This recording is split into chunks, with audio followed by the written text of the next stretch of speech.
Amigos, iniciamos una nueva edición de CNC Matinal y tenemos sesión solemne por el 192 aniversario del Congreso. Además, por la tarde vamos a tener un pleno temático que va a tratar la lucha anticorrupción. Sobre ello vamos a hablar más adelante. Ahora les presento los titulares del día. Congreso de la República es catalogado como el más transparente en Latinoamérica. Calificación responde a estudio en Red Latinoamericana. Legisladores destacaron reconocimiento. Hoy tendremos pleno temático. Representación Nacional debatirá iniciativas legislativas sobre lucha anticorrupción. Previamente tendremos sesión solemne por aniversario del Congreso. Subcomisión de Acusaciones Constitucionales verá denuncia contra el legislador Julio Gagó. En tanto, fiscal de la Nación señaló que caso podría reabrirse de presentarse nuevas evidencias. Parlamentarias expresaron su rechazo a trata de personas y presidenta del Congreso anunció que pondrá a debate proyecto de ley del Ejecutivo sobre la materia en sesión plenaria del jueves. Ministro de Transportes anunció pavimentación del 100% de la carretera longitudinal de Sierra e implementación de la red dorsal nacional de fibra óptica. Fue ante comisión de su sector. Iniciamos contándoles que el Congreso de la República ha sido catalogado como el más transparente de Latinoamérica. Esa categoría responde a un estudio de una institución internacional. Conozcamos qué acciones nos llevaron a esta honrosa mención. A pesar de los problemas y críticas que tiene el Congreso de la República, este poder del Estado destaca por otras cualidades que son reconocidas a nivel internacional. Recientemente ocupó el primer lugar en transparencia en Latinoamérica, según un estudio realizado por la Red Latinoamericana por la Transparencia Legislativa, donde se evaluaron a 9 países de la región. El estudio se basó en 4 temas: presupuesto, gestión administrativa y mecanismos de participación, atención ciudadana y rendición de cuentas, normatividad y labor del Congreso. Los parlamentos evaluados fueron Argentina, Bolivia, Chile, Colombia, Ecuador, Guatemala, México, Venezuela y Perú, que obtuvo el 55% de transparencia por encima de todos. También se calificó la dimensión normatividad, referido a la publicación por parte de los parlamentos, las normativas de ética, reglamentación del lobby, entre otras, en la cual Perú obtiene 59%. En cuanto a la labor del Congreso, que evalúa la existencia y publicidad de los diferentes medios utilizados para dar a conocer el cumplimiento de sus labores individuales o de bancada en materia legislativa, el Congreso peruano obtuvo 60% de calificación. La Red Latinoamericana por la Transparencia Legislativa es un mecanismo de vinculación, comunicación y colaboración entre organizaciones de la sociedad civil que promueven activamente la transparencia, el acceso de la información y la rendición de cuentas en los congresos de la región. Actualmente es integrada por 19 organizaciones en 10 países de América Latina. El Índice Latinoamericano de Transparencia Legislativa tiene como objetivo sistematizar y analizar información relevante sobre los poderes legislativos y monitorear las áreas que desempeñan desde la perspectiva de la transparencia y el acceso que la ciudadanía tiene a dichos órganos, informó Central de Noticias del Congreso. Bueno, y este reconocimiento generó, por supuesto, la inmediata reacción de los congresistas que mostraron su satisfacción. Escuchemos. Los temas de transparencia a nivel de las instituciones del Estado, a nivel de todas las instancias, se comienza a fortalecer. Y creo que por ahí viene la necesidad de que esta red pueda ampliarse. Nosotros de alguna manera estamos participando de una manera activa. Y lo que necesitamos ahora es hacer a nivel nacional que las demás instituciones hagan un trabajo también en ese sentido. O sea, está el Congreso, la Fiscalía, la Contraloría, el Poder Judicial.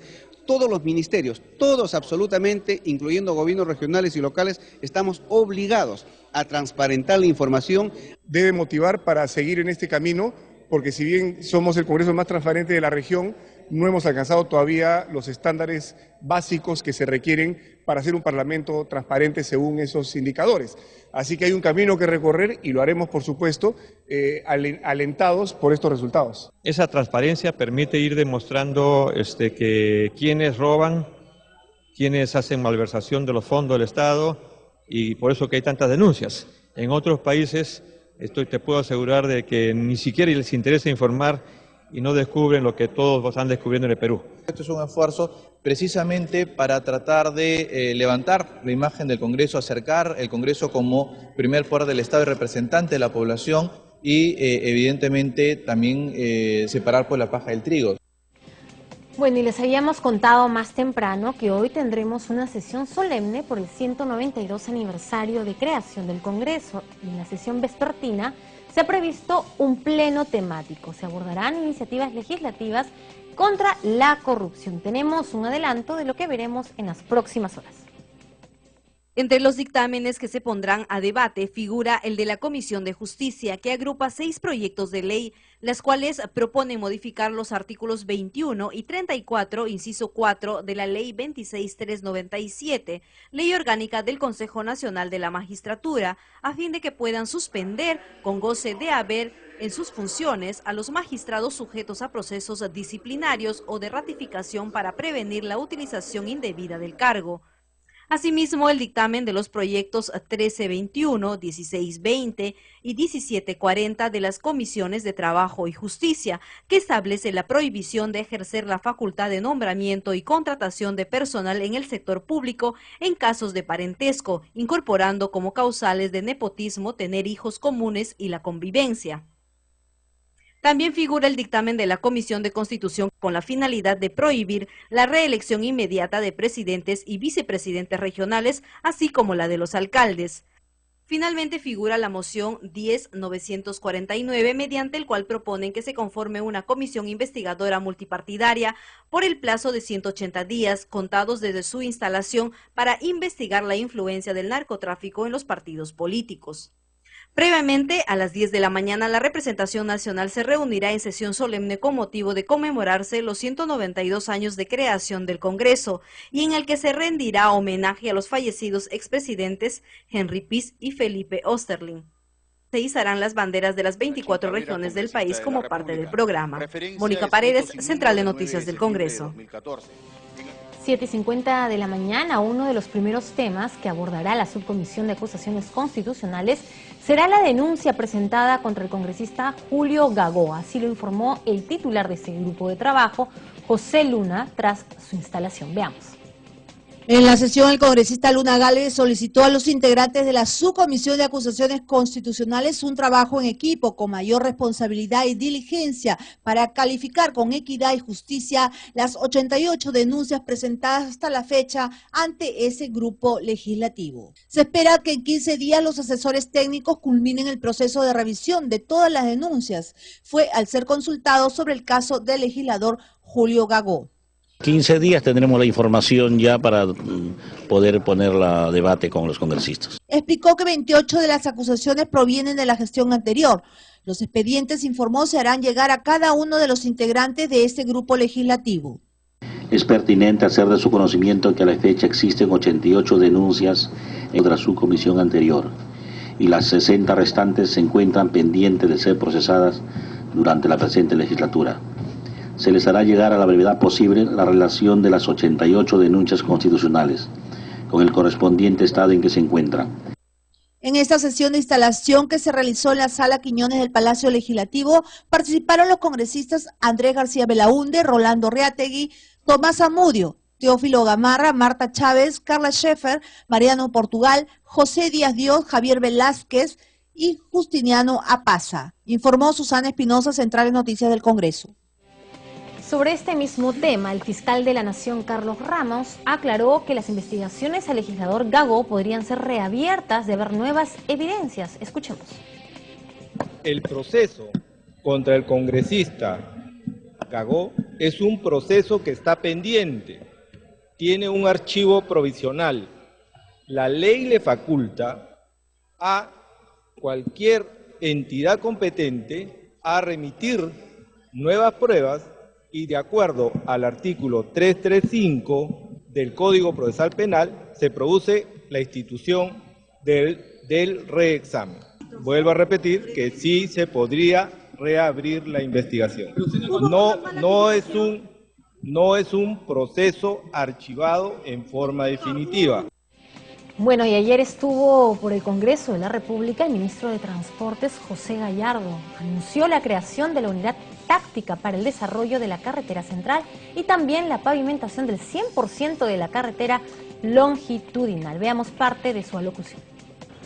Policías y funcionarios especializados del Ministerio de Transportes integrarán la nueva unidad táctica encargada de mejorar y agilizar el tránsito en la congestionada carretera central.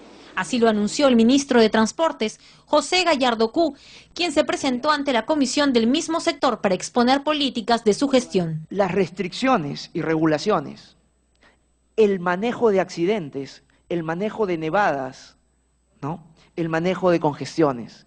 Eso es lo que se tiene que resolver con una unidad altamente especializada y dedicada exclusivamente a la carretera central. Un contingente lo suficientemente grande de policías, de equipamiento, de funcionarios públicos. Según informó Gallardo Cú, la vía que va desde Chaclacayo a La Oroya soporta el paso de 5.500 vehículos diarios. Frente a este problema, el ministro dio cuenta de un plan de desarrollo para trabajar otras vías de acceso. Hay que quitarle a Junín la carga que procede de Pasco y de Huánuco. Esa tiene que venir por otros corredores. Tenemos que también dar opciones a los vehículos ligeros. Eso se puede dar a través del Lunahuaná.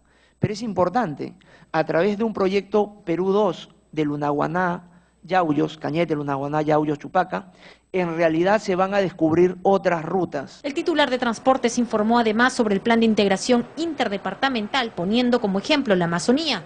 Anunció que se licitará los vuelos permanentes para esta zona, así como otros proyectos para unir ríos. ¿Quién va a cubrir esto? El gobierno lo va a cubrir a través de un programa ordenado, sostenible, con operadores privados que lleguen a aeródromos acreditados por nuestra Dirección General de Aeronáutica Civil. El ministro también se refirió a los trabajos de inclusión digital. Indicó que hay 21 proyectos regionales para tener la fibra óptica desplegada y puso como ejemplo que en Huancavelica el acceso a Internet, que era de 1%, creció a la fecha en 2.5%. Informó Karina Aliaga, Central de Noticias del Congreso. Bien, hacemos la primera pausa en CNC Matinal. Volvemos con más información y todo sobre esta sesión solemne en el marco del 192 aniversario del Congreso de la República. Volvemos.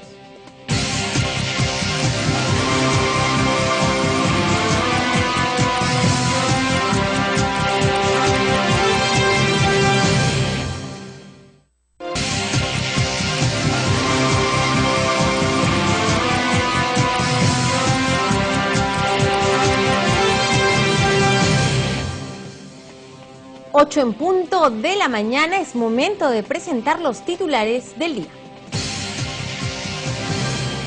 Congreso de la República es catalogado como el más transparente en Latinoamérica. Calificación responde a estudio en Red Latinoamericana. Legisladores destacaron reconocimiento. Hoy tendremos pleno temático. Representación Nacional debatirá iniciativas legislativas sobre lucha anticorrupción. Previamente tendremos sesión solemne por aniversario del Congreso. Subcomisión de Acusaciones Constitucionales verá denuncia contra el legislador Julio Gagó. En tanto, fiscal de la Nación señaló que caso podría reabrirse de presentarse nuevas evidencias. Parlamentarias expresaron su rechazo a trata de personas y presidenta del Congreso anunció que pondrá a debate proyecto de ley del Ejecutivo sobre la materia en sesión plenaria del jueves. Ministro de Transportes anunció pavimentación del 100% de la carretera longitudinal de Sierra e implementación de la red dorsal nacional de fibra óptica. Fue ante comisión de su sector. Bien, les contamos que el Congreso de la República ha sido catalogado como el más transparente de Latinoamérica. Esta categoría responde a un estudio de una institución internacional. Conozcamos qué acciones nos llevaron a esta honrosa mención. A pesar de los problemas y críticas que tiene el Congreso de la República, este poder del Estado destaca por otras cualidades que son reconocidas a nivel internacional. Recientemente ocupó el primer lugar en transparencia en Latinoamérica, según un estudio realizado por la Red Latinoamericana por la Transparencia Legislativa, donde se evaluaron a 9 países de la región. El estudio se basó en 4 temas: presupuesto, gestión administrativa y mecanismos de participación, atención ciudadana y rendición de cuentas, normatividad y labor del Congreso. Los parlamentos evaluados fueron Argentina, Bolivia, Chile, Colombia, Ecuador, Guatemala, México, Venezuela y Perú, que obtuvo el 55% de transparencia por encima de todos. También se calificó la dimensión normatividad, referido a la publicación por parte de los parlamentos, las normativas de ética, reglamentación del lobby, entre otras, en la cual Perú obtiene 59%. En cuanto a la labor del Congreso, que evalúa la existencia y publicidad de los diferentes medios utilizados para dar a conocer el cumplimiento de sus labores individuales o de bancada en materia legislativa, el Congreso peruano obtuvo 60% de calificación. La Red Latinoamericana por la Transparencia Legislativa es un mecanismo de vinculación, comunicación y colaboración entre organizaciones de la sociedad civil que promueven activamente la transparencia, el acceso de la información y la rendición de cuentas en los congresos de la región. Actualmente es integrada por 19 organizaciones en 10 países de América Latina. El Índice Latinoamericano de Transparencia Legislativa tiene como objetivo sistematizar y analizar información relevante sobre los poderes legislativos y monitorear las áreas que desempeñan desde la perspectiva de la transparencia y el acceso que la ciudadanía tiene a dichos órganos, informó Central de Noticias del Congreso. Bueno, este reconocimiento ha generado, por supuesto, la inmediata reacción de los congresistas, quienes expresaron su satisfacción. Estas fueron sus impresiones. Los temas de transparencia a nivel de las instituciones del Estado, a nivel de todas las instancias, se comienza a fortalecer. Y creo que por ahí viene la necesidad de que esta red pueda ampliarse. Nosotros de alguna manera estamos participando de una manera activa. Y lo que necesitamos ahora es hacer a nivel nacional que las demás instituciones hagan un trabajo también en ese sentido. O sea, está el Congreso, la Fiscalía, la Contraloría, el Poder Judicial, todos los ministerios, todos absolutamente, incluyendo gobiernos regionales y locales, estamos obligados a transparentar la información. Debe motivar para seguir en este camino, porque si bien somos el Congreso más transparente de la región, no hemos alcanzado todavía los estándares básicos que se requieren para ser un parlamento transparente según esos indicadores. Así que hay un camino que recorrer y lo haremos, por supuesto, alentados por estos resultados. Esa transparencia permite ir demostrando que quienes roban, quienes hacen malversación de los fondos del Estado, y por eso que hay tantas denuncias. En otros países, te puedo asegurar de que ni siquiera les interesa informar y no descubren lo que todos están descubriendo en el Perú. Esto es un esfuerzo precisamente para tratar de levantar la imagen del Congreso, acercar el Congreso como primer poder del Estado y representante de la población y evidentemente también separar pues la paja del trigo. 8:05 de la mañana, hoy tendremos una sesión solemne por el 192 aniversario de la creación del Congreso, y en la sesión vespertina se ha previsto un pleno temático. Se van a abordar iniciativas legislativas contra la corrupción. Tenemos un adelanto de lo que veremos en las próximas horas. Entre los dictámenes que se pondrán a debate figura el de la Comisión de Justicia, que agrupa 6 proyectos de ley, las cuales proponen modificar los artículos 21 y 34, inciso 4, de la Ley 26.397, Ley Orgánica del Consejo Nacional de la Magistratura, a fin de que puedan suspender, con goce de haber en sus funciones, a los magistrados sujetos a procesos disciplinarios o de ratificación para prevenir la utilización indebida del cargo. Asimismo, el dictamen de los proyectos 1321, 1620 y 1740 de las Comisiones de Trabajo y Justicia, que establece la prohibición de ejercer la facultad de nombramiento y contratación de personal en el sector público en casos de parentesco, incorporando como causales de nepotismo tener hijos comunes y la convivencia. También figura el dictamen de la Comisión de Constitución con la finalidad de prohibir la reelección inmediata de presidentes y vicepresidentes regionales, así como la de los alcaldes. Finalmente figura la moción 10.949, mediante el cual proponen que se conforme una comisión investigadora multipartidaria por el plazo de 180 días, contados desde su instalación, para investigar la influencia del narcotráfico en los partidos políticos. Previamente, a las 10 de la mañana, la representación nacional se reunirá en sesión solemne con motivo de conmemorarse los 192 años de creación del Congreso, y en el que se rendirá homenaje a los fallecidos expresidentes Henry Piz y Felipe Osterling. se izarán las banderas de las 24 regiones del país como parte del programa. Mónica Paredes, Central de Noticias del Congreso. Uno de los primeros temas que abordará la Subcomisión de Acusaciones Constitucionales será la denuncia presentada contra el congresista Julio Gagó.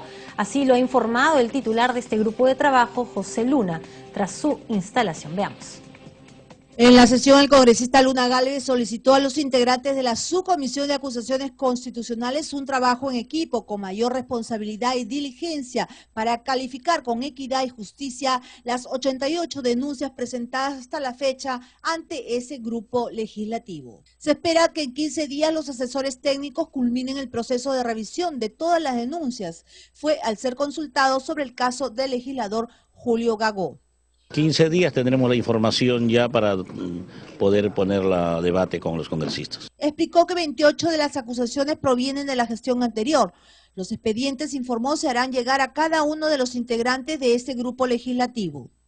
Es pertinente hacer de su conocimiento que a la fecha existen 88 denuncias en la subcomisión anterior y las 60 restantes se encuentran pendientes de ser procesadas durante la presente legislatura.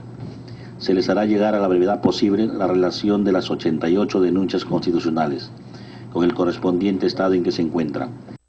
En esta sesión de instalación que se realizó en la Sala Quiñones del Palacio Legislativo, participaron los congresistas Andrés García Belaúnde, Rolando Reategui, Tomás Amudio, Teófilo Gamarra, Marta Chávez, Carla Scheffer, Mariano Portugal, José Díaz Dios, Javier Velázquez y Justiniano Apaza. Informó Susana Espinosa, Central de Noticias del Congreso. Sobre este mismo tema, el fiscal de la Nación, Carlos Ramos, aclaró que las investigaciones al legislador Gagó podrían ser reabiertas de haber nuevas evidencias. Escuchemos. El proceso contra el congresista Gagó es un proceso que está pendiente, tiene un archivo provisional.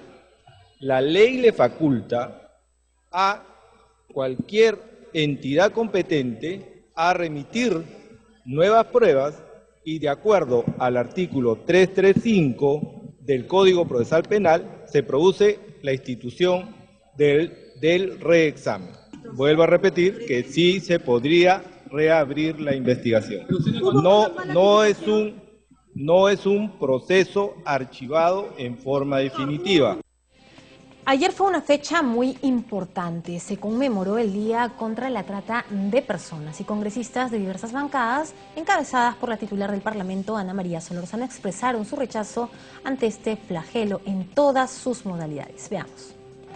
Considerada como la esclavitud del siglo XXI, la trata de personas, el tercer delito más rentable después del narcotráfico y tráfico de armas, constituye un flagelo social que convierte a las personas en mercancías y daña su integridad.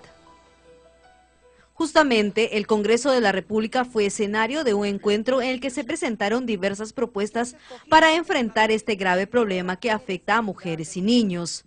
Acá lo más lamentable de este delito terrible contra la humanidad es que el ser humano se convierte en un producto, una mercancía, y eso no podemos aceptarlo.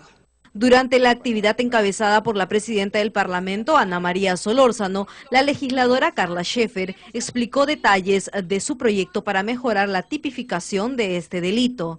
A esta propuesta se sumó el pedido para que el Perú adopte el convenio 189 de la OIT a fin de evitar la explotación laboral mediante el trabajo doméstico como una forma de trata. Por ello, no es aceptable que el presupuesto de la República que se asigna para su persecución, procesamiento y sanción sea equivalente al 0.0023 del presupuesto, es decir, menos de 3 millones de soles. Porque este tema no solamente es responsabilidad del gobierno central, también es responsabilidad de los otros niveles de gobierno. Y hoy con mucha satisfacción podemos decir que en promedio ya 17 gobiernos regionales tienen sus ordenanzas regionales y conformadas sus mesas multisectoriales.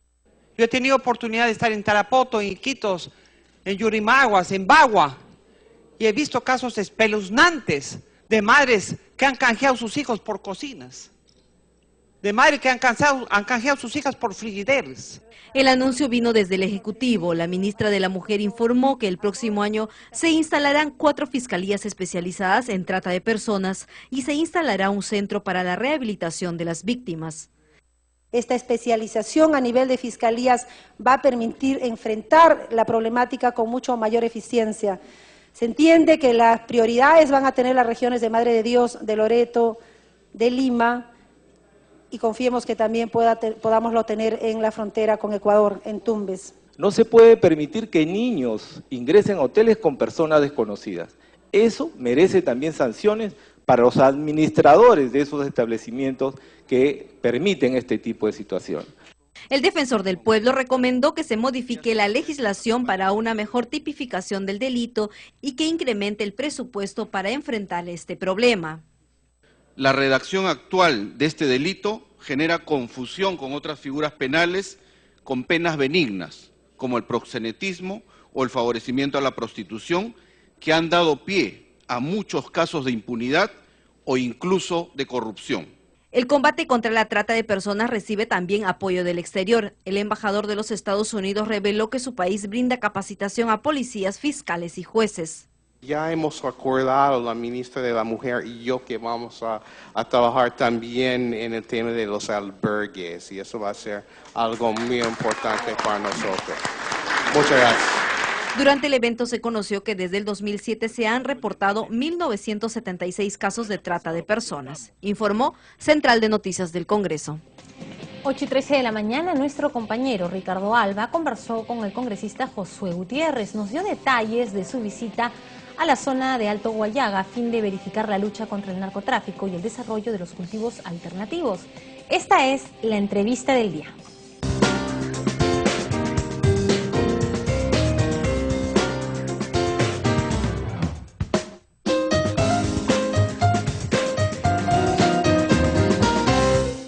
¿Cómo están, amigos de CNC? Los saludamos como siempre desde el Congreso de la República.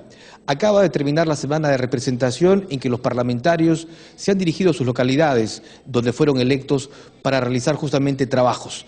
El congresista Josué Gutiérrez es representante por la región Huánuco y él nos va a contar un poco la experiencia que ha tenido en estos últimos días. Congresista, ¿cómo está? Bienvenido.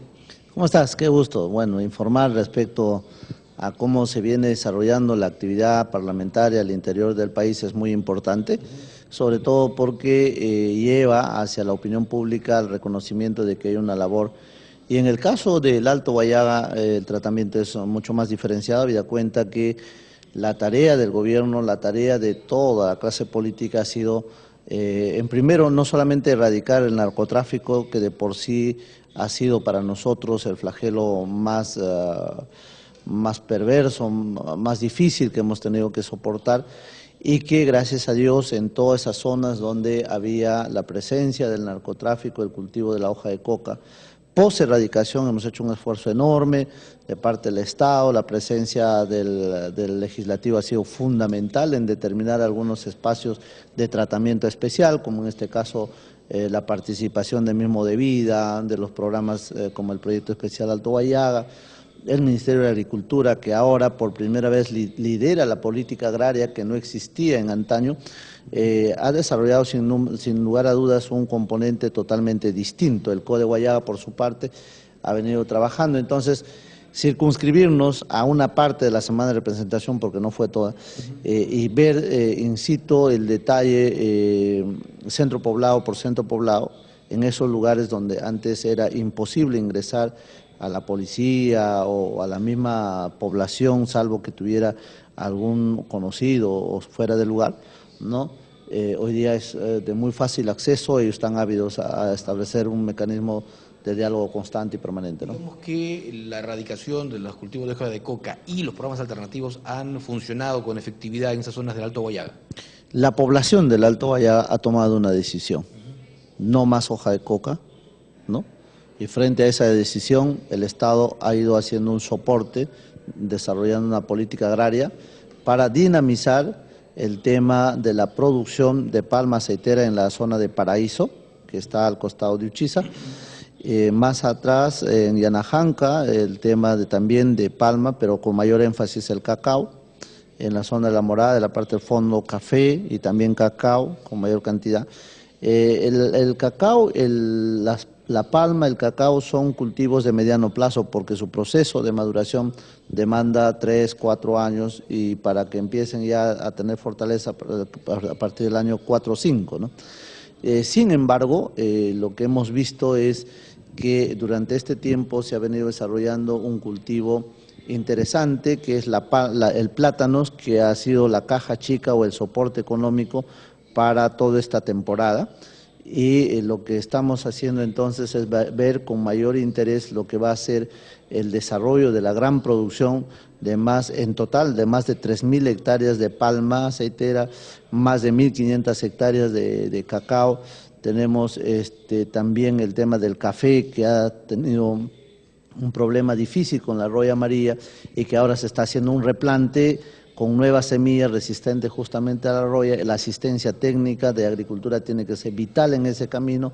Así que todos estos mecanismos de trabajo la estamos desarrollando de manera muy activa, a tal punto de que hoy día lo que se avisora es que todavía hay demandas con relación a la infraestructura, o sea, necesitamos más puentes, necesitamos más vías de acceso y en mejores condiciones.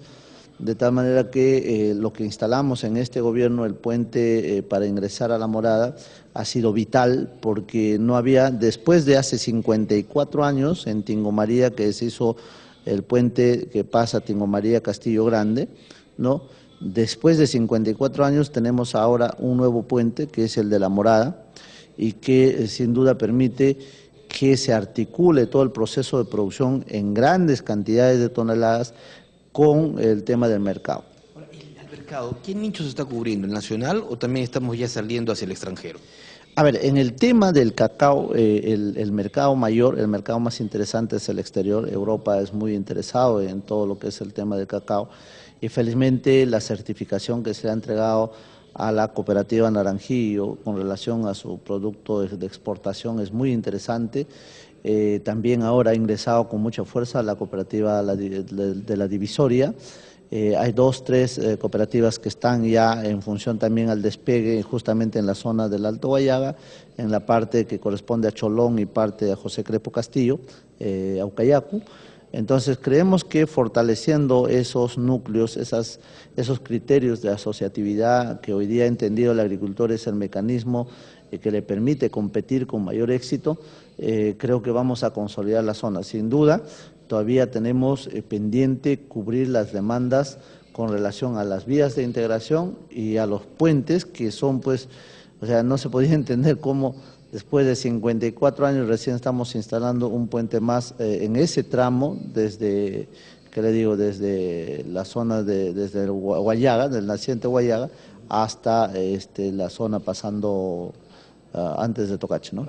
Digamos, Provías, tanto nacional como centralizado, ¿cuenta con expedientes técnicos como para mejorar la red vial de esa zona? A ver, hay un programa de puentes que Provías Nacional tiene la meta de colocar algo de 1.000 puentes, creo que Provías descentralizado 600 puentes a lo largo y ancho del país, y con un tratamiento especial y rápido, que son estos puentes que se montan rápidamente, pero cuya longitud o luz, ¿no?, de estribo a estribo es de 54 a 60 metros. O sea que estamos hablando de puentes sobre ríos medianos o pequeños. Pero sobre las del Guayaga, donde a veces la distancia es de 200, 300, 400 metros, a veces hasta mucho más. El caudal es intenso, cuando el además. caudal es intenso, entonces el requerimiento y la demanda son de puentes de mayor envergadura, cuyo costo además es de altísimo financiamiento. Estamos hablando al promedio de 37 millones, 50 millones, y en el caso, por ejemplo, de Puerto Inca, que llega a 100 millones, ¿no? Pero son puentes que están, por ejemplo, en el de Puerto Inca sobre el río Pachitea, pero son infraestructuras que son necesarias, sobre todo porque no estás hablando solamente de transporte de pasajero, estás hablando del transporte de miles de toneladas de producción que seguramente se va a dinamizar mucho más a la medida que se tenga mayor acceso. Pero hay algo increíble que está sucediendo en la zona, ¿no? O sea, había una población ciertamente diezmada, resistente al tema del terrorismo, del narcotráfico ahí en la zona, Pero ahora lo que está ocurriendo es que hay una migración bárbara, o sea, de un año a la otra es el doble de población en cada uno de estos centros, de los caseríos, de los centros poblados. Familias enteras con hijos menores, con mayores, van ingresando a esas áreas, a esos territorios, donde prácticamente hay un común denominador, que es la búsqueda de una oportunidad que está justamente en esas áreas que por muchos años estaban dedicados o al terrorismo o al narcotráfico. Y donde ahora hay trabajo y hay esperanza. Hay mucha esperanza, pero nos falta. Hay una visión que era la tradicional, de ver la presencia de los miembros de agricultura, llámese del SENASA, del INIA, de Agrorural, de la Dirección Regional Agraria, de todos, pero de manera divorciada, del mismo de vida, de proyecto especial, cada quien haciendo lo que puede, ¿no? Y muchas veces no satisfaciendo las demandas de manera visionaria. Hoy día se ha entendido un mensaje totalmente distinto, el proceso de articulación, por lo tanto, es distinto de las autoridades, y en este camino queremos agradecer, pues, de todas maneras, la decisión del Ministro de Agricultura, que está de alguna forma dedicado a llevar una política agraria justamente en las zonas donde se vive la crisis post-erradicación. La zona del Monzón ha sido lo último que se ha tocado y ahora vemos que los programas sociales también han ingresado a la zona.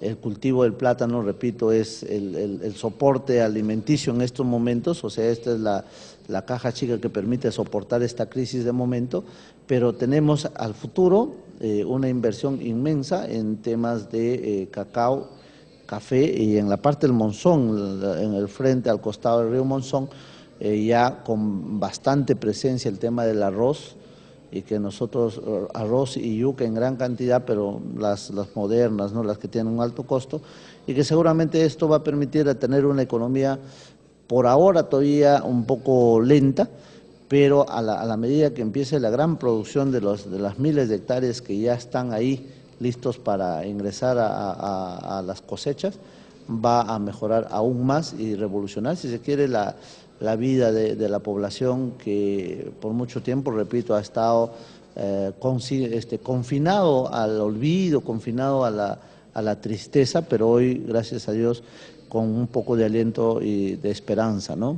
Correcto, le agradezco mucho, congresista. A ti, las gracias. Muy gentil, muy amable por habernos contado un poco del trabajo que ha desarrollado en la zona de Huánuco, cómo ha encontrado la situación de los campesinos, la producción que se viene dando y, por supuesto, el trabajo a futuro para seguir generando empleo y riqueza en esa zona del país. Seguimos, como siempre, con la central de noticias del Congreso.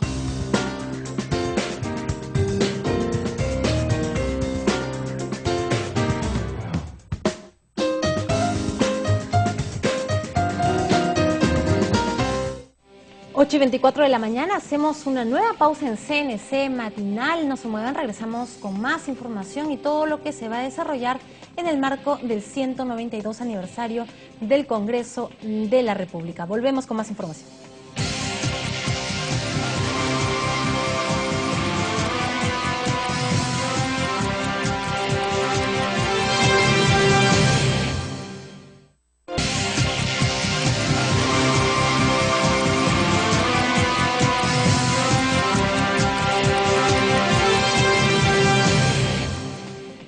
Ocho y 30 de la mañana, es momento de presentar los titulares del día.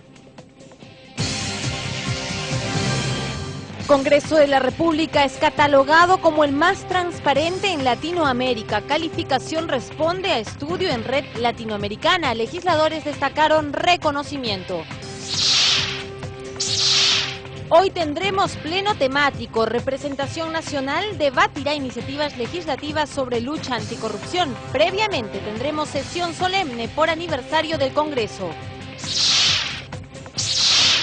Subcomisión de Acusaciones Constitucionales verá denuncia contra el legislador Julio Gagó. En tanto, fiscal de la Nación señaló que caso podría reabrirse de presentarse nuevas evidencias. Parlamentarias expresaron su rechazo a trata de personas y presidenta del Congreso anunció que pondrá a debate proyecto de ley del Ejecutivo sobre la materia en sesión plenaria del jueves. Ministro de Transportes anunció pavimentación del 100% de la carretera longitudinal de Sierra e implementación de la red dorsal nacional de fibra óptica. Fue ante comisión de su sector. La ministra de Cultura, Diana Álvarez, sustentó el presupuesto de su sector para el 2015 ante la Comisión de Presupuesto del Congreso de la República. Escuchemos parte de su presentación. Uno de los retos con los más de 383 millones de soles asignados al Ministerio de Cultura en el presupuesto para el 2015 será promover la investigación pública y privada para ampliar los conocimientos de los procesos culturales del país y poner en valor y uso social nuestro patrimonio cultural. Así lo dio a conocer la ministra del sector, Diana Álvarez, en la Comisión de Presupuesto y Cuenta General de la República. Estos recursos son destinados para la puesta en valor, defensa, protección, investigación y conservación del patrimonio cultural de la nación, así como para la defensa y protección de los pueblos indígenas. Como ustedes comprenderán, es un monto pequeño para la vastedad de responsabilidades que tenemos. Por otro lado, la ministra señaló que ya se llevaron a cabo 6 procesos de consulta previa a pedido de las comunidades nativas y están pendientes 10 para el transcurso de este año, así como 25 consultas para el 2015. Las consultas que tenemos identificadas por pedido de otros sectores. Nosotros, como le digo, no somos quienes propiciamos la consulta previa, nosotros acompañamos en todo el proceso de realización de la consulta. Apostamos en realidad a que sea una consulta que sea exitosa porque pensamos que es la única manera que nuestro país puede encontrar una salida a los conflictos entre lo que significa la inversión y lo que significa, digamos, el que las personas puedan conservar sus tradiciones, su lengua, su identidad. Manifestó también que su sector implementará 3 planes de protección de los pueblos indígenas en situación de aislamiento y contacto inicial en 5 reservas territoriales. Por su parte, los congresistas, miembros de la Comisión de Presupuesto, dieron a conocer su punto de vista con referencia al presupuesto del Ministerio de Cultura. Si tenemos el lago navegable más alto del mundo y alrededor de este lago tenemos un conjunto de sitios arqueológicos, turísticos, necesitamos ahí potenciar. Creemos que tenemos que darle mayor empuje, mayor auge a las provincias, a los distritos. Cuando hablamos de turismo, hablamos de Cusco o hablamos de Arequipa, ¿no? Nos estamos olvidando del norte, nos estamos olvidando del sur extremo, frontera con Bolivia, que es el departamento de Puno. En el Cusco hay muchas rutas arqueológicas y ojalá no solamente los ciudadanos vayan por conocer Machu Picchu. Creo que falta difundir. Existen entidades, pero que no tienen el presupuesto que tiene el Ministerio de Cultura para poder difundir, y usted manifestó que vamos a tener, y ojalá podamos coordinar y se nos haga conocer a los congresistas, porque los que vamos a ayudar a los congresistas y los que queremos a la cultura, vamos a impulsar y fortalecer el trabajo. El primer proyecto de ley que yo he presentado, ministra, y que lo hemos hablado con ustedes, es el bono cultura.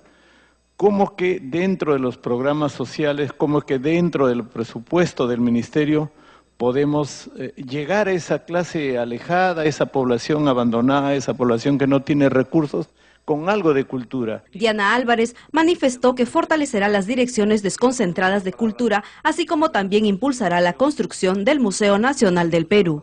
Mónica Paredes, Central de Noticias del Congreso. 8:35 de la mañana, los bomberos en adelante tendrán facilidades para asistir a emergencias sin que esto signifique que puedan ser sancionados en sus centros laborales. Esto gracias al proyecto de ley que fue aprobado en la Comisión de Trabajo, cuyo autor es el congresista Carlos Tubino. Mira, los bomberos son bomberos voluntarios en el Perú. Y entonces la sociedad primero admira ese trabajo que hacen los bomberos.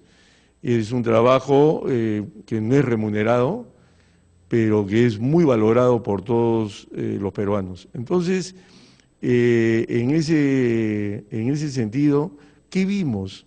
Vimos de que cuando hubo el incendio de La Parada, hubieron 2 bomberos, como fue un incendio que se prolongó, fueron separados de su trabajo, por no asistir a su trabajo. Entonces, eso nos motivó a estudiar el tema y presentar un proyecto de ley para que al bombero voluntario, en casos de emergencia, se le dé la autorización correspondiente sin perjudicar al trabajador con relación a poder participar en estas situaciones que se puedan presentar en cualquier momento, cualquier desastre o emergencia que tenga la necesidad de asistir, porque usualmente las compañías de bomberos tienen todo un sistema de personal que está de guardia y que asisten inmediatamente a cualquier emergencia, pero cuando las cosas son de una dimensión mayor, convocan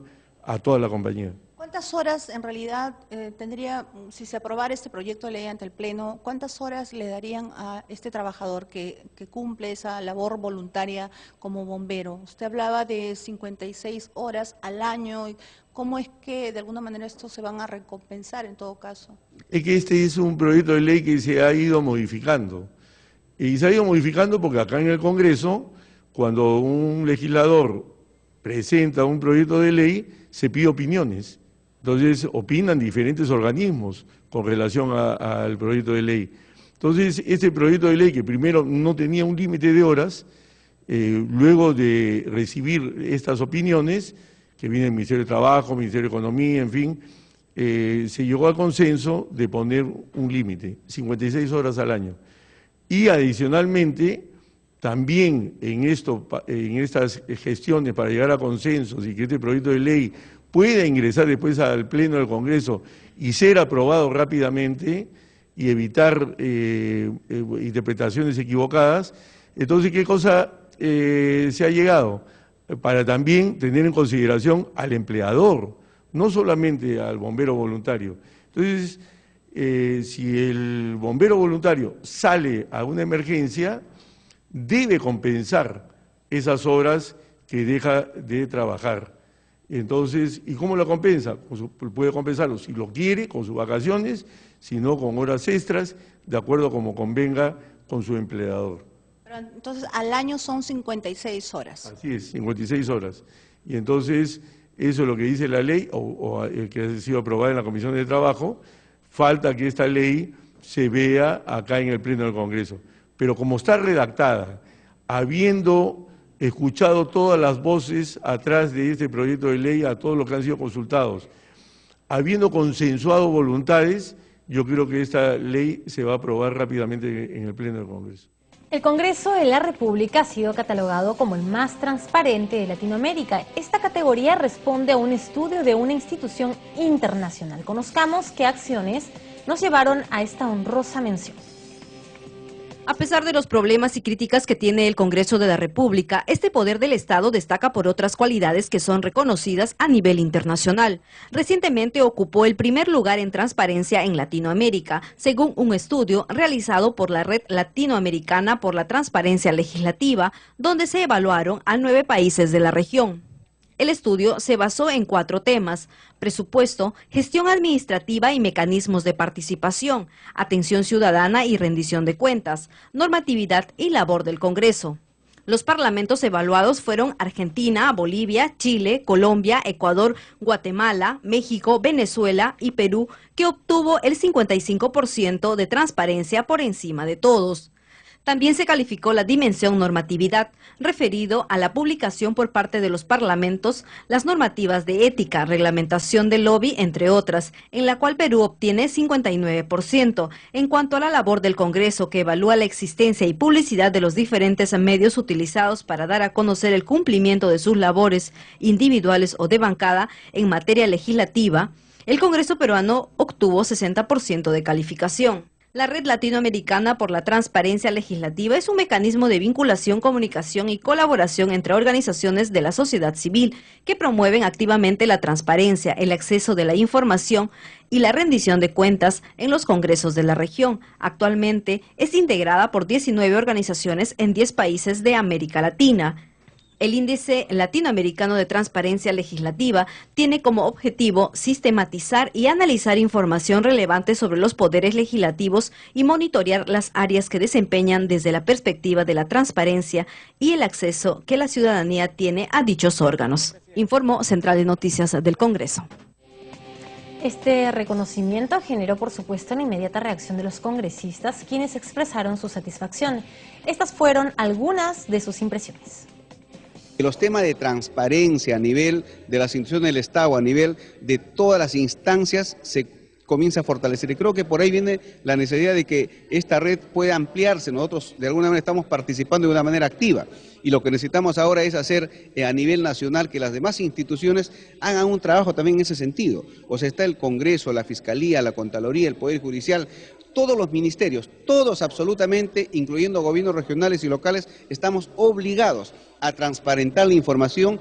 Debe motivar para seguir en este camino, porque si bien somos el Congreso más transparente de la región, no hemos alcanzado todavía los estándares básicos que se requieren para ser un Parlamento transparente según esos indicadores.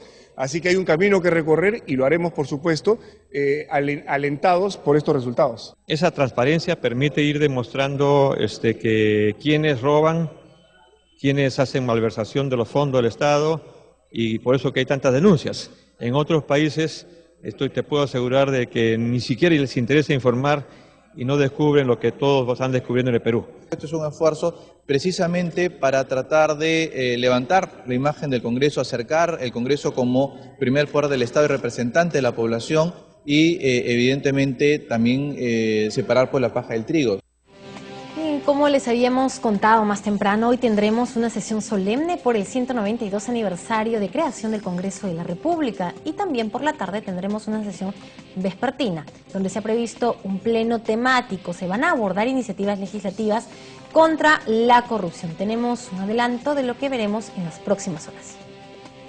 Entre los dictámenes que se pondrán a debate figura el de la Comisión de Justicia, que agrupa 6 proyectos de ley, las cuales proponen modificar los artículos 21 y 34, inciso 4, de la Ley 26397, Ley Orgánica del Consejo Nacional de la Magistratura, a fin de que puedan suspender, con goce de haber en sus funciones, a los magistrados sujetos a procesos disciplinarios o de ratificación para prevenir la utilización indebida del cargo.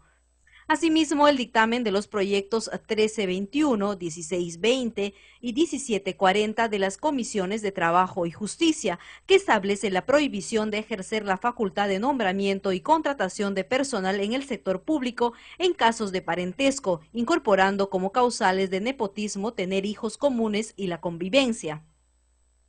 También figura el dictamen de la Comisión de Constitución con la finalidad de prohibir la reelección inmediata de presidentes y vicepresidentes regionales, así como la de los alcaldes.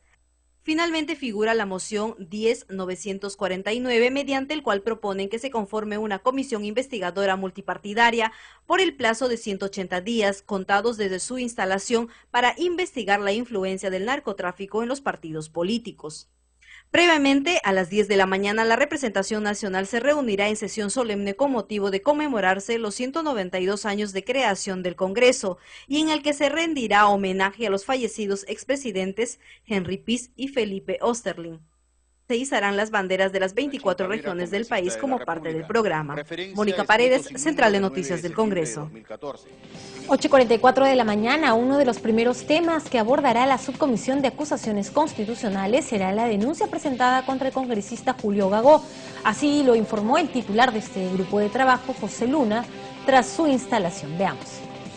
En la sesión, el congresista Luna Gálvez solicitó a los integrantes de la Subcomisión de Acusaciones Constitucionales un trabajo en equipo con mayor responsabilidad y diligencia para calificar con equidad y justicia las 88 denuncias presentadas hasta la fecha ante ese grupo legislativo. Se espera que en 15 días los asesores técnicos culminen el proceso de revisión de todas las denuncias. Fue al ser consultado sobre el caso del legislador Julio Gagó. 15 días tendremos la información ya para poder ponerla a debate con los congresistas. Explicó que 28 de las acusaciones provienen de la gestión anterior. Los expedientes, informó, se harán llegar a cada uno de los integrantes de este grupo legislativo.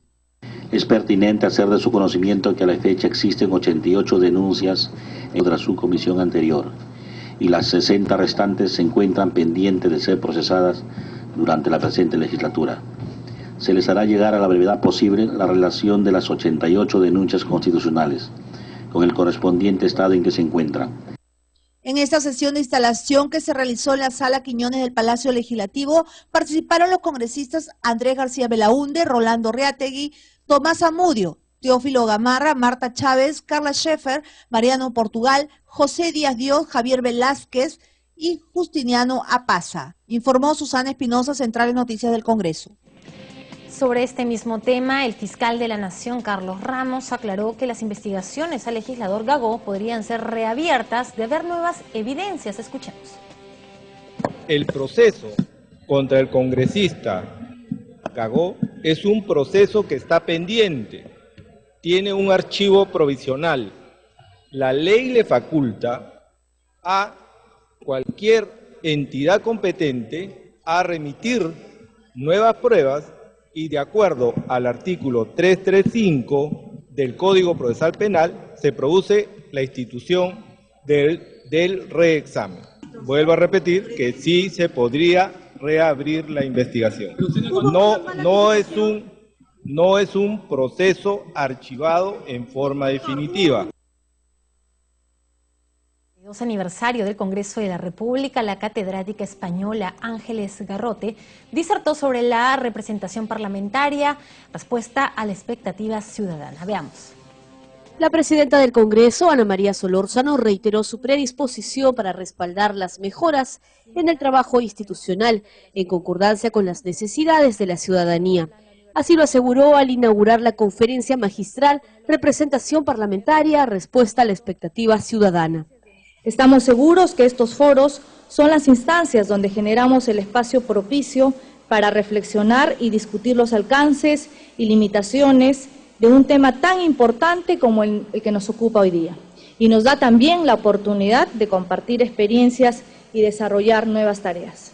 Este foro fue organizado por el 192 aniversario del Congreso de la República y tuvo como principal expositora a la especialista española del Instituto de Derecho Parlamentario de Madrid, María de los Ángeles Garrote de Marcos, quien planteó reformas en el sistema electoral para mejorar la representación parlamentaria, pero a su vez, dijo, se requieren otros aspectos. Yo creo que cualquier reforma tiene que ir encaminada a dos aspectos. Una mayor participación de los ciudadanos, es decir, abrir el Parlamento. En España hay un profesor que habla del derecho al Parlamento, como un derecho subjetivo nuevo. ¿Y qué es el derecho al Parlamento? Pues el derecho a que el ciudadano participe en esa institución, que no es un monopolio de los que han sido elegidos, que debemos y podemos participar. ¿Cómo? Pues hoy en día las nuevas tecnologías nos abren unos potenciales infinitos. La también catedrática de Derecho Constitucional de la Universidad Complutense de Madrid sostuvo que es importante el uso de las nuevas tecnologías de la información para acercar los parlamentos a los ciudadanos. Esa participación a través de las nuevas tecnologías, desde luego, tiene que venir acompañada de una política de transparencia, imprescindible. No hay un ciudadano que pueda participar responsablemente si no tiene información suficiente. Hay que saber qué se hace, cómo se hace, cuánto cuesta lo que se hace. Al clausurar el evento, el primer vicepresidente del Parlamento, Modesto Julca, destacó el compromiso de la actual mesa directiva para reforzar la función de representación. Tal vez un llamado. Está acá nuestra presidenta del Congreso, que como institución, todos los congresistas y ustedes, señores funcionarios, tenemos una responsabilidad y nos tienen que ayudar a poder fortalecer, mejorar esta función de representación que es un drama, una esperanza del pueblo que nos ha elegido, del pueblo para el que ustedes, funcionarios, también trabajan. La conferencia se desarrolló en el auditorio Alberto Andrade Carmona y también participó el jefe del Gabinete de Asesores de la Presidencia del Congreso, Alejandro Rospigliosi Vega. Informó Perla Villanueva, Central de Noticias del Congreso. Durante la clausura del tercer encuentro nacional de la primera infancia realizada en la Universidad Católica, la presidenta del Congreso, Ana María Solórzano, se comprometió a priorizar la lucha contra la desnutrición crónica, la violencia infantil y poner a debate el nuevo Código de Niños y el Adolescente. Veamos.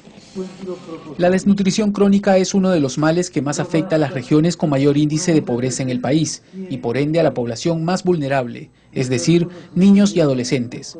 Ante esta situación, la titular del Parlamento, Ana María Solórzano, se comprometió a priorizar en el Parlamento normas y presupuestos a los programas sociales con el fin de erradicar este mal.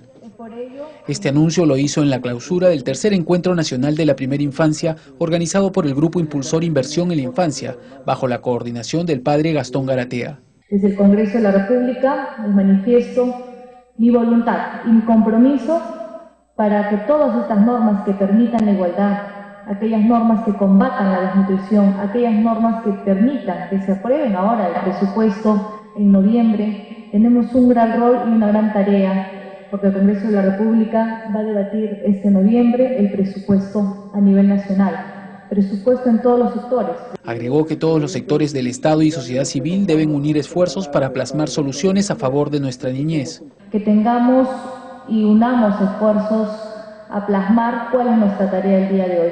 Y todos con roles muy importantes. Por supuesto, me toca manifestarme a mí desde el Congreso de la República, desde el Parlamento.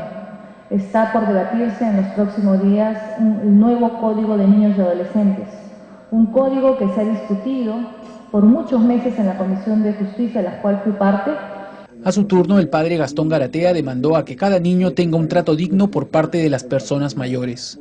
Los niños tienen que humanizarse y se humanizan desde la perspectiva de los mayores. Si los mayores no son humanos, no brindan calor humano, los niños no van a ser como los quisieran. Creo que en estos encuentros nos vamos formando, nos vamos llenando de valores y vamos proyectando este ejemplo para un mundo nuevo y un mundo mejor. Estuvo presente la ministra de la Mujer, Carmen Omonte, quien señaló que su cartera tiene la responsabilidad de velar por la infancia. Como ministerio, nosotros tenemos la responsabilidad dentro de todo el ámbito del Viceministerio de Poblaciones Vulnerables, tenemos la rectoría, la responsabilidad plena de luchar por los derechos de los niños, niñas y adolescentes. Y ahí está incluido, por supuesto, la primera infancia. Durante el evento se presentó la Feria de Experiencias en Primera Infancia, en la que participarán entidades públicas y organizaciones no gubernamentales en la atención y desarrollo de la niñez. Apoyando con los stands de ferias y experiencias exitosas, donde comentamos un poco las experiencias en prevención a trabajo infantil, prevención al castigo humillante, a la violencia. Inclusive tenemos un proyecto también de prevención a sicariato infantil en el Callao con niños muy pequeños. Central de Noticias del Congreso. A continuación, nuestro bloque, el Congreso a su servicio. Sepa cómo puede acceder a nuestro fondo editorial.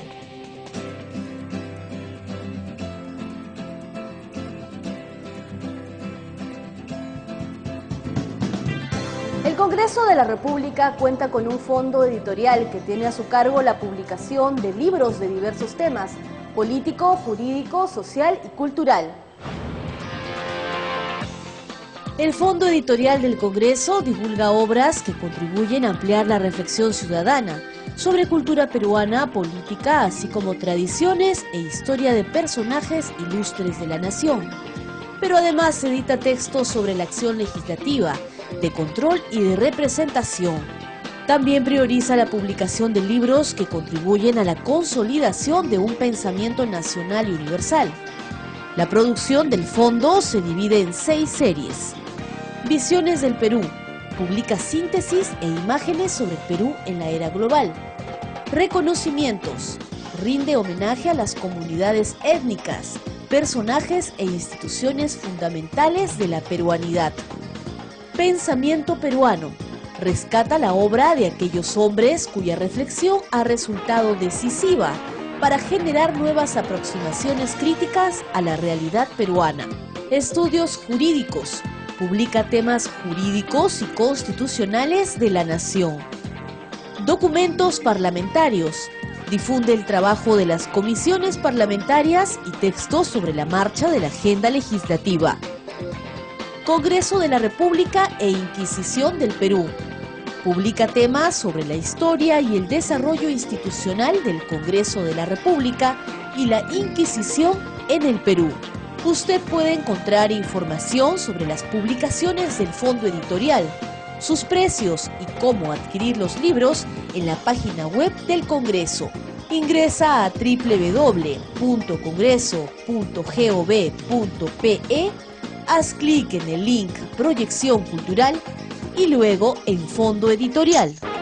Finalmente, ingresa a cualquiera de las opciones Catálogo o Buscador. También puedes enviar un correo a fondoeditorial@congreso.gov.pe. O si quieres, llamar al 311-7777, anexo 7846, o visitar las oficinas del Fondo Editorial en Girón Guayaga 358, Lima. La atención es de lunes a viernes, de 9 de la mañana a 1 de la tarde y de 2 a 5 de la tarde. Los ingresos obtenidos de la venta de los libros son destinados exclusivamente a la publicación de nuevas obras. Además, el Fondo Editorial del Congreso de la República organiza talleres, coloquios y conferencias relacionados a su labor editorial.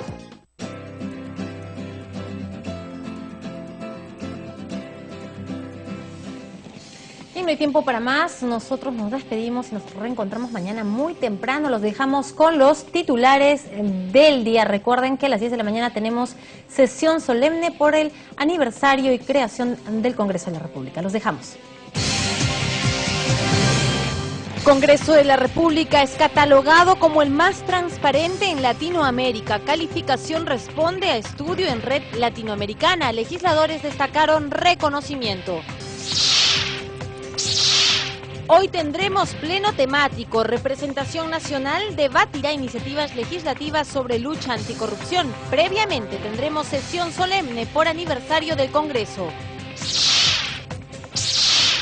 Subcomisión de Acusaciones Constitucionales verá denuncia contra el legislador Julio Gagó. En tanto, fiscal de la Nación señaló que caso podría reabrirse de presentarse nuevas evidencias. Parlamentarias expresaron su rechazo a trata de personas y presidenta del Congreso anunció que pondrá a debate proyecto de ley del Ejecutivo sobre la materia en sesión plenaria del jueves. Ministro de Transportes anunció pavimentación del 100% de la carretera longitudinal de Sierra e implementación de la red dorsal nacional de fibra óptica. Fue ante comisión de su sector.